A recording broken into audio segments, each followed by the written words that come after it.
Welcome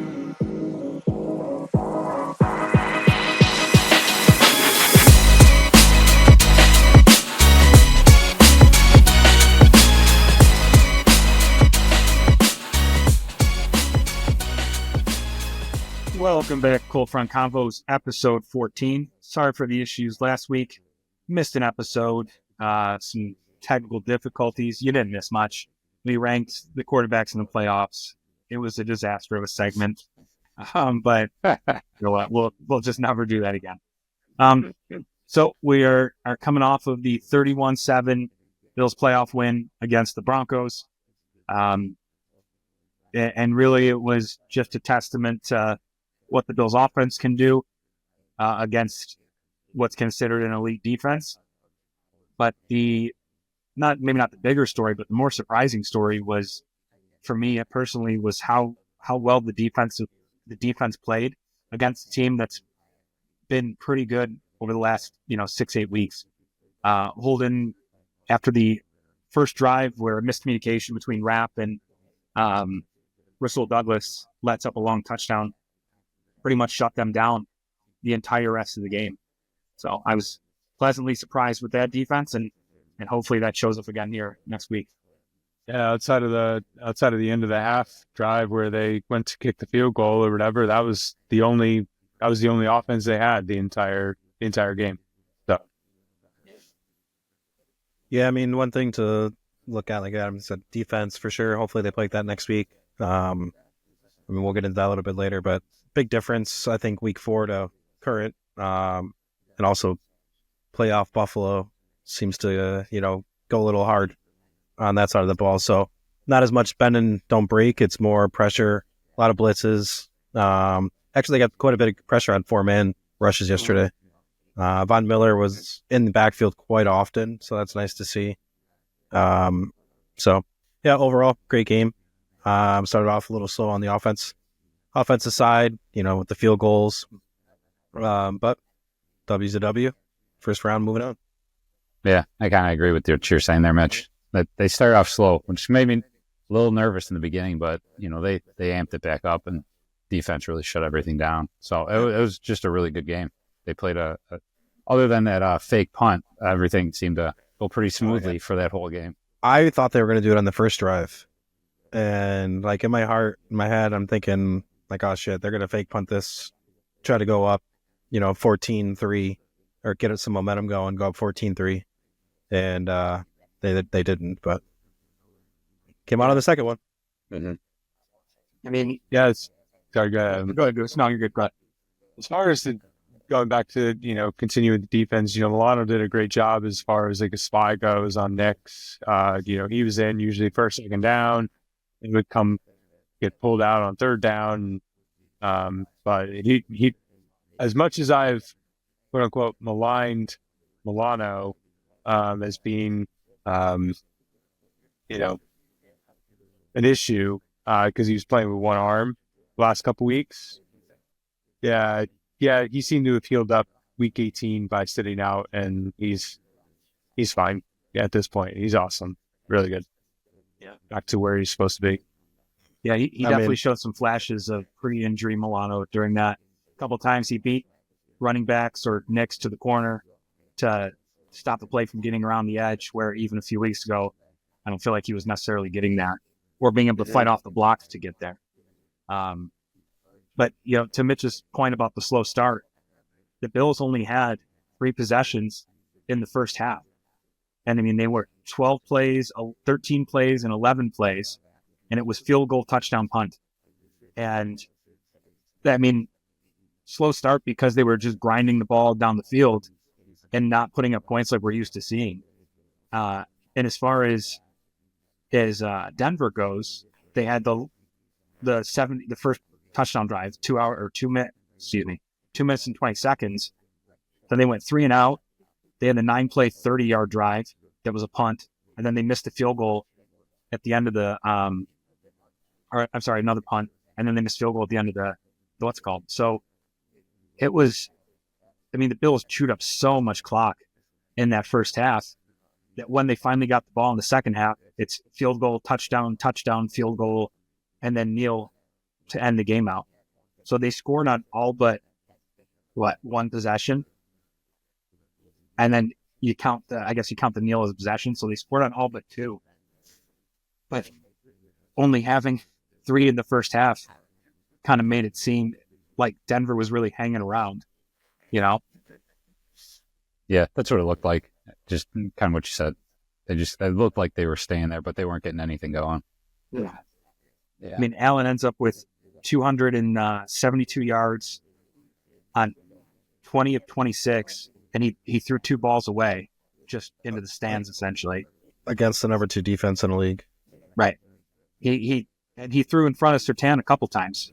Yep. Not just the 5-yard out to Cooper, but he didn't.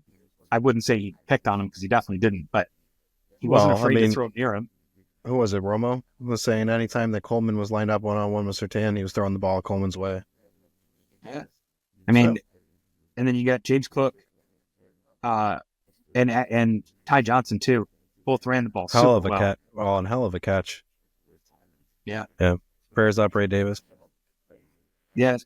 Did anyone hear if what his situation is? I haven't didn't heard see anything anything. yet. I didn't see anything on Twitter. Yeah, me neither. That was a terrible thing by Josh. Walking in the Yeah, locker we room was a good lost sign. that one. But Can I say the one thing that makes me nervous going like into the playoffs with our defense is Rapp.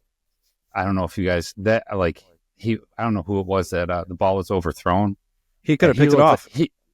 But he went in he went head first to try and kill the guy. Yeah, they went in And for a I dirty mean, hit. he makes me nervous sometimes, just the way that He he stacks. missed. Yeah, he missed. I saw that play. And I was like, "Whoa, this is Yeah, scary." that's gonna kill us with if he's doing stuff like that. He's got that guardian cap on, thinks he can take anybody out. But He's a superhero. He's a superhero. And I know, Alex, a lot of your concern, I remember in the regular season with special teams, and I'll be honest, as far as kickoffs go, they did a great job, keeping it away from Mims and, short hopping it into the end zone and getting it, kicking it out of the end zone and just, not allowing them return. I think they only got one return. They only returned the ball one time. Him, it was the other guy. Yeah. So It was a very well executed game plan all the way around. Yeah, it was. I'd give it an A- on the grand scheme. Some plays you'd like to have back, some first half slow start, but offensive line A+ all day long.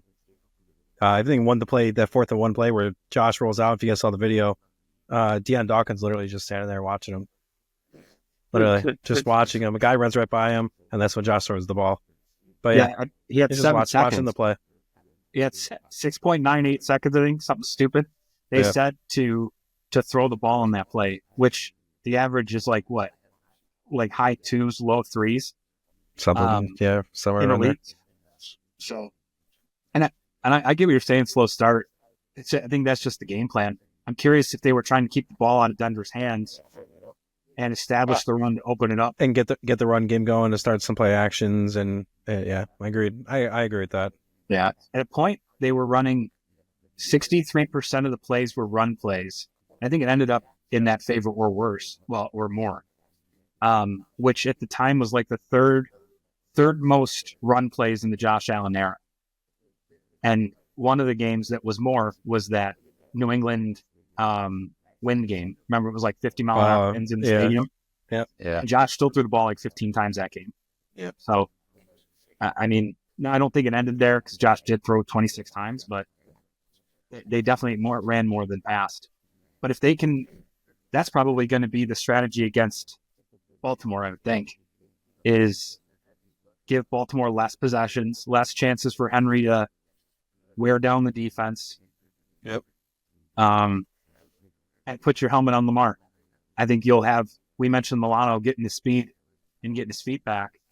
I have a feeling that it'll be Milano or Dorian Williams or Taron Johnson playing the spy. Taron Johnson, yeah. But it'll be one of those three, definitely, all game. And you're going to have to send them at the quarterback no matter what, because they ran so much RPO and just old school option last week against the Steelers. But I think we're more defensively talented and more disciplined than the Steelers were against the Ravens. I think offensively, we're going to be. I think we'll be able to keep up with Baltimore in that game offensively. I think it's just going to come down to, who has the last possession in that game. Ball list, yeah. Well, and week 4, Buffalo had 7 guys out. Shakir and Coleman both went down within the first 3 possessions of the game, and were out for the remainder of the game. I think Shakir actually came back and then went out again. But so it's a different ball game. Week 18, much different than week 4. Agreed. 1,000%. They had also had 3 games. Like, that was on a short week, and they also had, like, they were on another short week the week before. It was like their 3rd game in like 11 days. It was their toughest part of the schedule was the beginning of the year. So yeah, we've definitely changed as a team since that week for sure. Yeah. And who knows if Zay Flowers is playing? He has not been cleared as of hasn't been today. ruled out, but hasn't been cleared. Yeah. I was listening to Harbaugh's thing before we got on tonight, his press conference from today, and he said that they'll know late in the week, probably Friday or Saturday morning, if Flowers is going to go or not.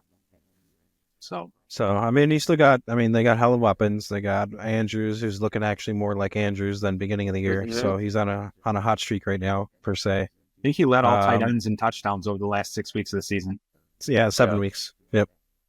So Flowers, being out, but Bateman has stepped up, and you still got Likely, and then Henry and Justice Hill's always Justice Hills. Yeah, couldn't think of his last name, but yeah. So they still got some good weapons out there. Yeah, it's and interesting. then Lamar's legs. Yeah, and Lamar's legs, right? Yeah. Different than Josh's legs, but Right. definitely dangerous. It's interesting. So our brother Jordan was just hosting a TikTok live debate between. Jess had it on for 2 minutes and couldn't take it. It was something. Sorry, Jordan. So I was getting not frustrated, but just like, these guys don't know ball. So I asked Jordan to put me in. So I tapped the little screen and requested, because essentially this idiot who doesn't watch sports probably just said Josh sucks, Lamar's great. That's his whole plan, or his whole basis. Josh is a playoff choker, blah, blah, blah. It was really like all the stuff you hear about Lamar applied to Josh. And the kid wasn't making a ton of sense.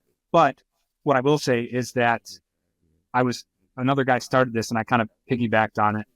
If you went line by line, just skill positions, but let's do it now real quick. It'll take 20 seconds.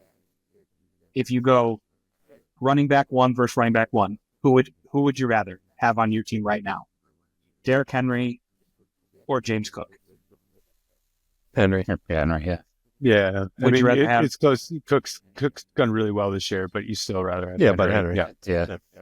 Henry almost had 1,000 more yards than Cook this year too, and one less touchdown. Then you got Zay Flowers is their 1 versus Shakir is our. I love Shakir, but I'd rather have Zay Flowers. Yeah. And then you go wide receiver 2. Let's say it's Bateman, I guess. Bateman and Cooper. Bateman, say Cooper is your 2. I'd probably give the edge to Cooper.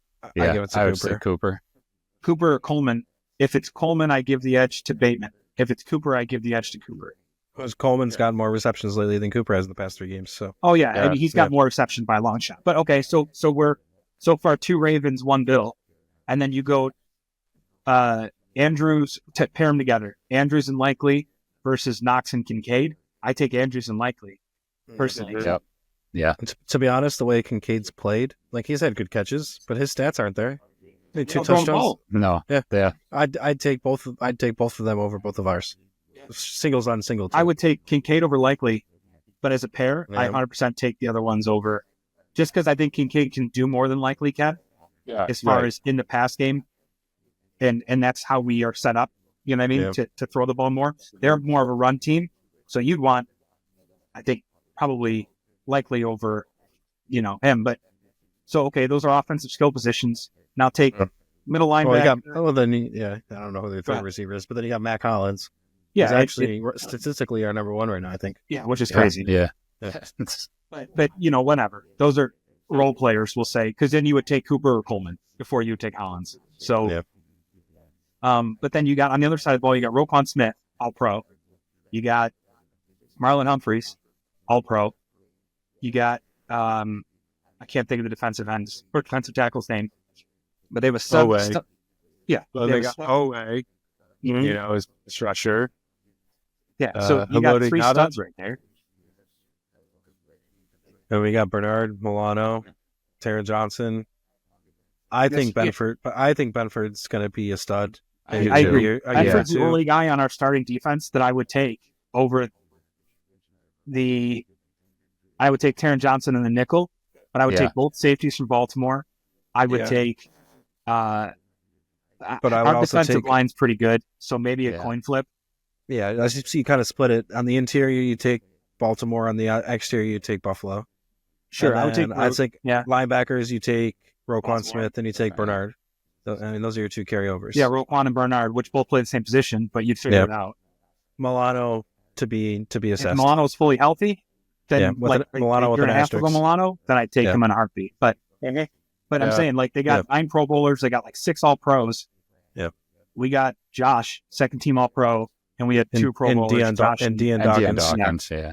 Who So, I you know love. what I'm saying? I love Deion. Yeah, Yeah. like he should be a 90, 98, 99 overall Madden.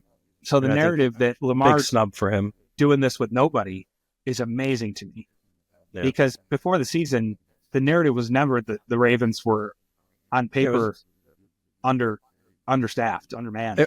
It was always that they were going to take another step forward, and they made the playoffs last year, right? So, And they did. I mean, they're the 3 seed. Last year they were the 1 seed. But I think they're better this year than they were last year. totals the team, offensive and defensively, they were expected to make even better than they were last year. Right. So and Buffalo was expected to be a 5-win team, 7-win team. Right. Well, so I shredded that kid up. I said, "You don't know ball. You suck. I'm out of here." And that closed my TikTok. But yeah, Turn off notifications. yeah, no, that kid was like, "What do you mean I don't know ball?" I was like, "Gone. I'm out."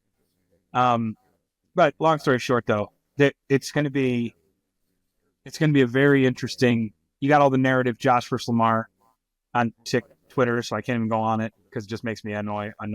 So annoying. And thank you, Dan Orlowski, for standing up for Josh and Buffalo. He always does. Like, They're both great. Not always. 8 out of 10 times he does. Yeah, sure. 8 out of 10. The majority, But They're both but great.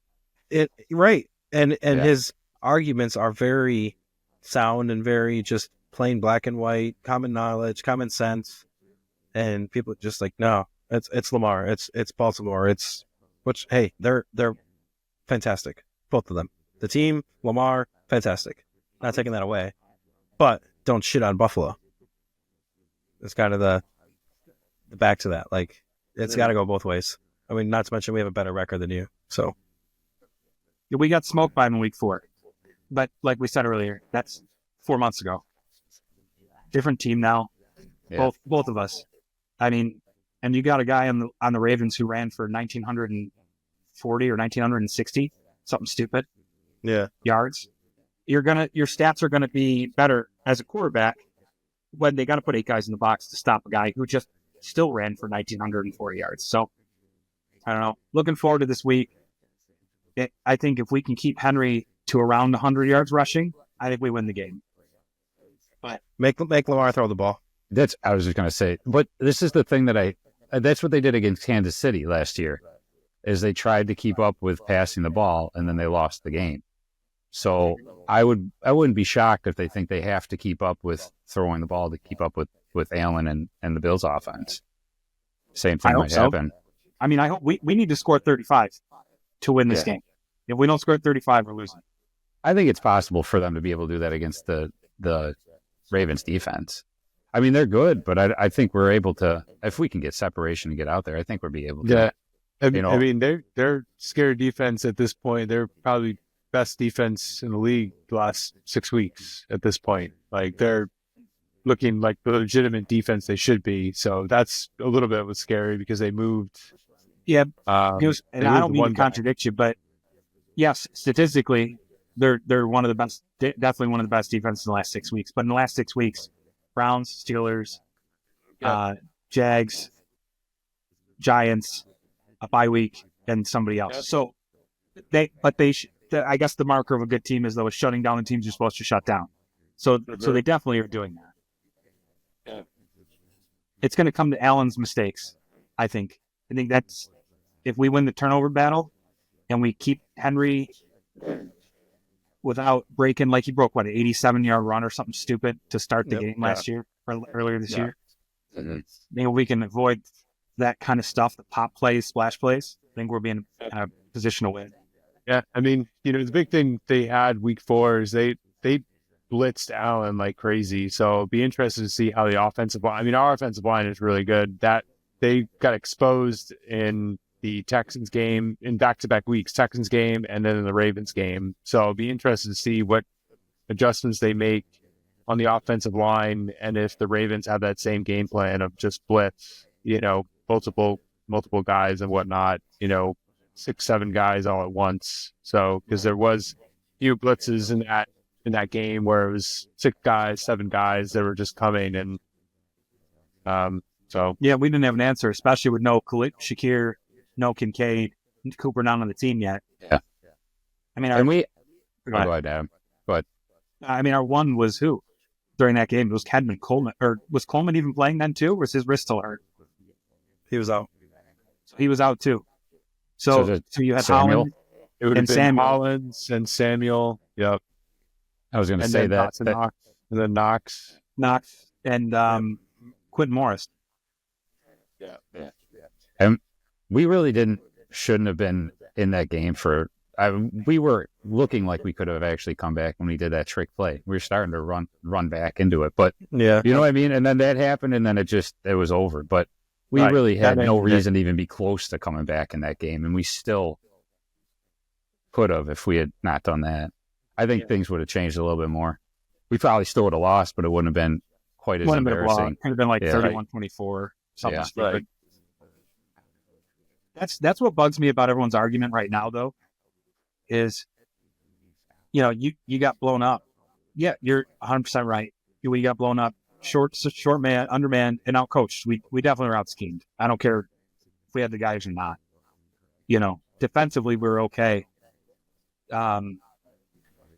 To not let the passing game affect us the way it did. But that, again, with down Milano and Bernard and Taron Johnson, you're just plugging bodies in there at that point in the season too. So, anyways, Yeah, I mean those 2 weeks there were our worst games of the whole year, and both on offense and defensive play calling were just. I mean, the second half of the Texans game was better defensive play calling, but offensive. Probably Joe Brady's worst offensively played call game was the Ravens game, and then 2 was the Texans game, which was back to back. So, yeah, I agree. Well, and it was nice actually to see Samuel actually. I mean, something you've been waiting to see all year long. Actually had a pass and broke a tackle and yards after catch and scored a touchdown. That was Imagine amazing. Imagine that. That was nice to watch. Shakir, between that and Shakir's spin move in the backfield, and he broke like 3 guys and then ran it for positive 4. But that was a nasty spin move. But anyways, Shakir always bounces off at the first tackler and just keeps going. It's kind of amazing sometimes. Yeah, he's number 2 in the league for yards after contact. It's Jamar Chase and then him. yeah, I saw somebody tweeted is that and then say you don't have Josh Allen has no weapons. Like he's only got 457 yards in the year or something like that, or 657 or something. Alex, you were at the game. What was the atmosphere like? Oh, it was electric. Yeah, I mean it was. I mean, after that first drive where they scored, everybody kind of was, not feeling so great. But A little somber. yeah, but as the game went on, it was getting pretty intense there. Everybody screamed. It was so loud. Yeah, It was pretty loud there. Everybody chants MVP all the time, but it was. there were some plays that made you. I mean, the throw to Ty Johnson. I was just going to say that. I don't even know how because it was 4th and 1, and I was like, oh, they're just going to just run it. And, but I couldn't see it because I'm on the other side of the field, but I was like, there's no way he caught that ball, but everybody's screaming, and they're like, something could happen. Yeah. But Right after that, they broke for commercial, during the review, you could hear in the background the chants the A in the Oh, background yeah. of the TV as it was going to commercial. That's pretty cool. It was, I was refreshing Twitter like legitimately 2,000 times in the commercial break because my Hulu is a little bit behind like real time. Even my YouTube is behind 20 seconds. You're behind 30 for me. So Yeah. So I'm like just refreshing the screen, refreshing to see if it's a catch, But I mean, great job by Ty Johnson. But Allen threw that ball 45 yards on a line. on a flick, Yeah. it was a flick. Like he just, whoop, and it's there. Like He's amazing. You see how far that ball travels and as watching, fast as it gets there in that window. I think I said it last week, but which no one will ever hear.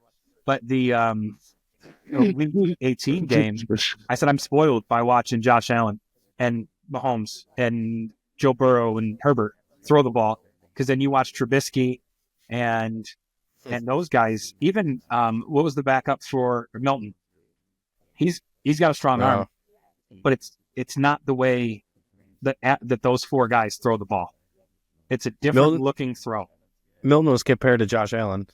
He had the hardest throw at the combine, but Yeah. but it still doesn't zip the way that No. Mahomes, Burrow, Allen, Herbert zip the ball. It's a different looking throw, and it's amazing. Like I'm Did numb you to it, I think, because of how did often you- we see it.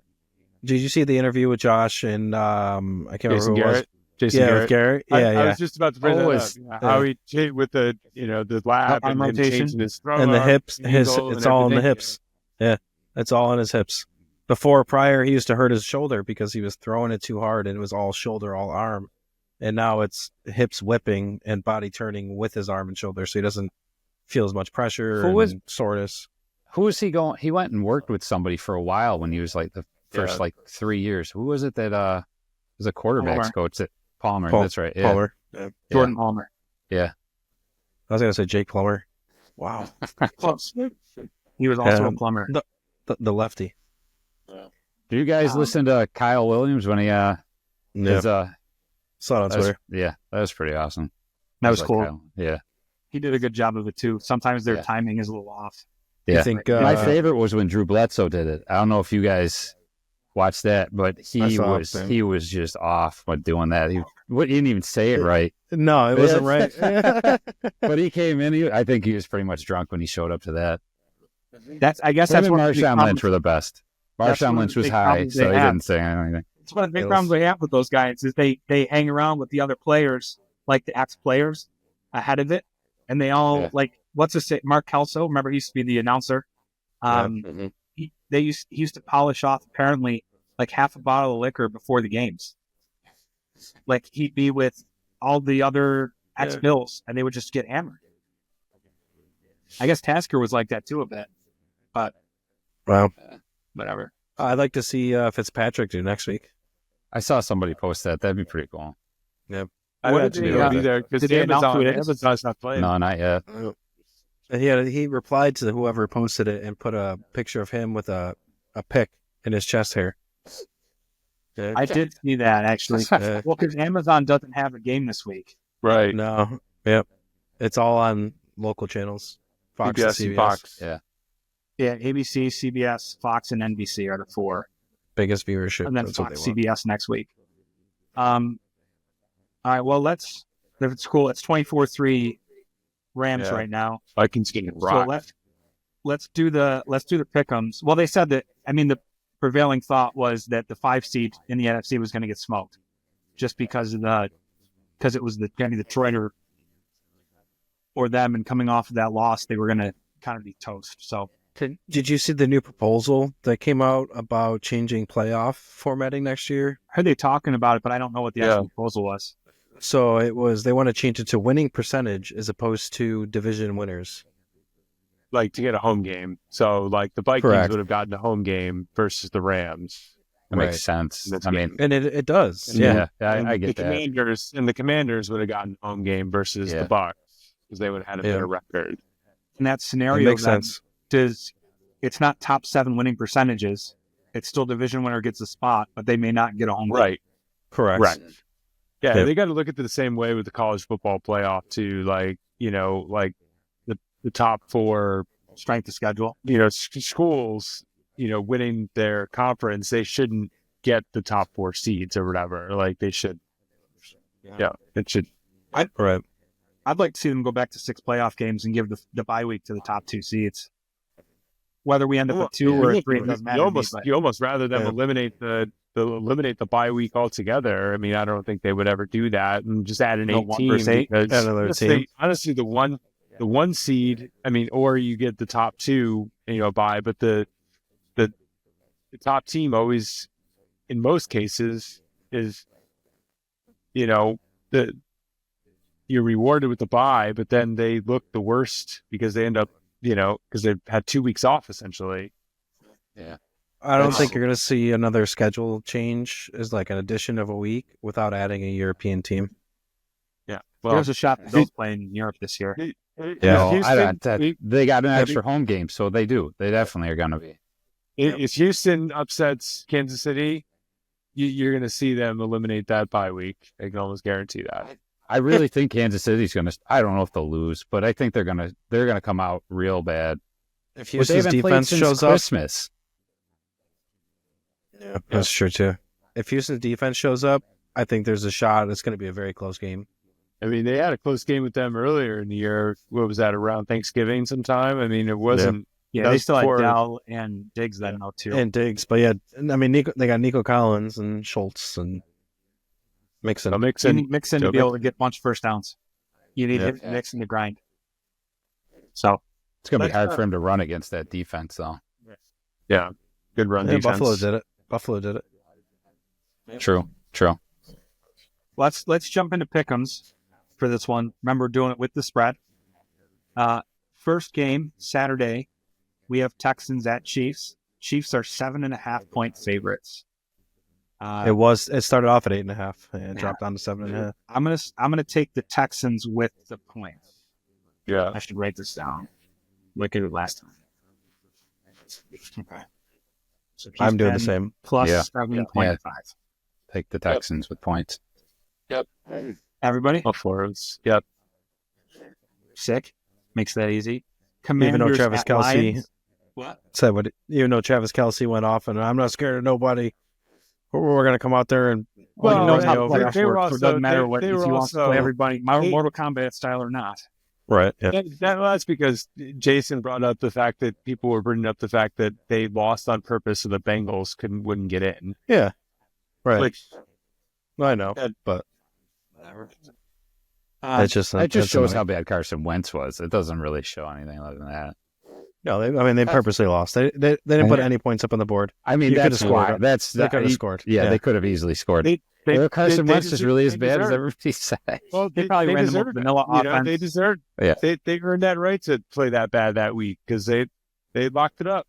That's how it goes. Yeah, it's because Buffalo did that. How it goes, Cincinnati. How it goes. Win more games. Anyway. Yeah, right. If you win them sooner. Yeah, I'm going 0-5 to start the season. Yeah, they always start like that. Well, with 3 last year. What was it? Whatever it was. Yeah, whatever it was. 2-5 or something. Yeah. So next one's Commanders at Lions. Lions are 8.5 point favorites. I'm going to take the Lions minus the points. I'm taking the Lions as well. Yeah, I'll take the Lions. I think it's going to be a little closer. I think it's going to be a closer game. Yeah, so I'll take the Commanders with the points. Right. Be different. That's fine. I mean, Jaden Daniels surprises me. Every time I think they're not going to do something, they end up they get close. So Ravens at Bills. Ravens -1. I'm going to take, or 1.5. I'm sorry. I'm going to take the Ravens -1.5. Minus Ravens plus. No, I'm sorry. Hold on. I'm getting off this podcast. The line. I was reading. See you later. It was Buffalo -1.5. It's 0.5 right now. Well, now it's Ravens -1 on ESPN. When I go on DraftKings, I'm going to take Buffalo plus 1.5. You said it was 1. I just said it. I was looking at the DraftKings is at 0.5. 0.5 doesn't even make sense because it can't be a tie. That's what it is. That's fine, but it can't end in a tie, so 0.5 doesn't help anybody. Well, that's just saying. ESPN shows me right now -1.5. 1.5, and then that one's got 1, and this one's got 0.5. So you got to go in the middle on 1. We'll take 1 then. I'll take Buffalo plus 1. Yeah, ESPN bet is -1 in favor of Baltimore. I take it back. DraftKings is at 1.5 now. What do you want that shit? 1.5. 1.5. Baltimore minus 1.5 or Bills plus 1.5? Let's take Buffalo +1. I'm taking Buffalo. Same. You got the Rams most likely at the Eagles. There's no line, so we get to pick money line on this one. I'm going to take the Eagles. I'm going to take the Rams. Depending on the spread. We're not doing the spread. So there you go. Yeah, Rams money line. I'm going to take the Eagles. Josh? I mean, I had taken the Eagles before, but they didn't look very good yesterday. So I'm gonna take the Rams. I'm gonna play the way they look right now. It's going to be the Rams plus 5.5. It's going to be the line. You think it'll be 5.5? Yeah. Because Philly's home, so you're getting 2.5 there. I actually think Eagles. I actually think it'll be 7 or 7 start. Could be. I mean, you got Houston, Kansas City 7.5, Detroit's 8.5. Yep. Well, after the game the Rams are playing right now, I'm going to say 5.5. They've sacked Darnold 6 times. Well, even the game Texans played against. I mean, I know they're playing the Chargers, but I mean they made the Chargers look really bad. I mean, there's a lot of people that were picking the Chargers in that game. So I mean, incling I picked the Chargers. Yeah, I picked the Chargers. I think we all picked the Chargers. All of our brackets had the Chargers. I think we all picked the Chargers. So, I imagine that line opens at that 7.5, 8 mark, just simply because everybody loves Philly, and people I think are going to bet hard on Philly. Yeah, maybe Saquon will have an anytime touchdown score in that game. Let's hope. Those amounts aren't very good. I was like I wagered every single game yesterday, and I didn't do very well. But it cost me $800, so winning 800. Anywho, It's a lot of money, man. All we do is talk on this podcast about how many bets Mitchell loses by a leg. I'm like I 5. think you need to- what did I say? 4 or 5 for 50, 38 or something. I remember now. Get into What's your crypto. What's your success rate? It's not good. And it's total all time is pretty good up until like this past 3 weeks has been really bad. Really bad. Well, what did you tell me you hit the other day? How many out of 36? I think it was 4 or 5 out of 36. So 15% win rate. Really bad past few weeks. You're betting rough. 36 times a Since week. Second week of shit. December. No Yeah. way. No, second week of December. It's been like No way. 4 weeks. Yeah. Really bad. So Insert the gambling 25 helpline. Yeah, no, it's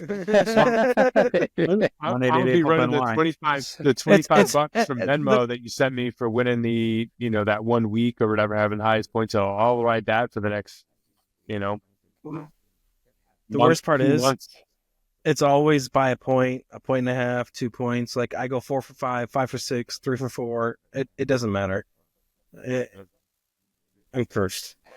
Jordan just texted me, said after I got off the thing, the kid argued with him for 2 minutes, then blocked him. The kid that I was talking to in his live. I'd block him too. All right. So let's jump over to movie. We had No Country for Old Men last time. Surprisingly, Alex did not pick a motivational sports movie. switching it up. Switching it up. One for the psychological thriller. Opposite. Different realm. Just throwing you guys off. Gonna have nightmares from No Country. Javier Bardem he's the one who broke the picture upstairs. Yeah, right. I'll go first real quick. I really like the movie. I'd never seen it. I'd only seen bits of it, TikTok kind of thing, not the whole thing. But really like the movie. Did it win an Oscar? I think it did, yeah. I think it was nominated or something, though. I think that's probably where I had heard of it like the acclaim. But anyways, really good movie. Was fun to follow the movie itself, right? Like the suspense and the drama of it all or whatever. So, and Javier Bardem is one of my favorite like villains of all the villains, people who consistently play them. He was great in Skyfall, the James Bond one as well. So anyways, my ranking on it is a 7.8. So really good movie. I'll go next. I agree. I only saw it one other time, probably around the time that it came out. But I really enjoyed it. I actually got Jess to watch it with me. Some good quotes in that movie, but I'm going to give it a 8.1. It's a little bit higher on my scale. I really enjoyed it. I'll probably watch it again in probably the next couple weeks. Yeah, it's different. It's good. You know, I agree with both of what you said, and everything like that. Unique. It has really good bits, and then it's got some parts to it that are like, you know, a little odd. The ending is a little bit kind of on a cliffhanger type thing. So, but overall, I mean, it's good. I mean, you know, a lot of scenes and stuff like that. You see clips, like you guys said, on YouTube and this and that. You know, the opening scene in the gas station is, you know, with the quarter and, yeah, I mean, I'll probably go that like 7.2 range. A little lower than you guys. Yeah, I agree with what everybody else is saying. You know, I watched it a couple of times when it first came out, but I hadn't watched it since. And you know, it's got some really good moments to it. And like Goose said, the coin, like, you know, that's your lucky coin, you know. And the ending kind of takes you by surprise a little bit, but I enjoyed it. It's fun to watch. It's not fun to watch, but it's a good movie to watch. Yeah, I'd give it about an 8. All right, so that gives us 7.8, which is moving into number 5 on our all-time list here. So definitely a good one. I wanted to say, when I was looking it up to see what streaming service, you know, it was on, there was a trivia thing that they made 100 psychiatrists. I remember they made 100 of them watch a bunch of movies about that had psychopathic people in it, and Javier Bardem was rated as the number 1 based on his performance in this movie. Wow, that's pretty cool. Like most true to the things, which is kind of cool. So, so me now, right? So I think it's Mitch's turn, right? So I'm gonna pick Ip Man. I'll send you a link to it. What's it called? Ip Man. Is it like an Asian? It is an Asian movie. It is fantastic. He is the teacher of Bruce Lee. 6.1. So yeah, no, this is where Bruce Lee learned his martial arts from. This guy, and it's based on a true story. I think it's on Netflix, possibly. At least it was when I first saw it back in college days. I really, really like the movie. It's good. There's actually number 2 out that's actually almost just as good as the first one. So. This is what it looks like if you guys... That'll be interesting. Gotcha. Yeah, I've seen that on TikTok. I'm sure you've seen it on TikTok too, yeah. It's a really, really good martial arts funny movie. Is that what made you pick it? TikTok? No, it's a good movie. It's interesting. They're different than what we're going into the Asian realm here. So next we'll go into the anime.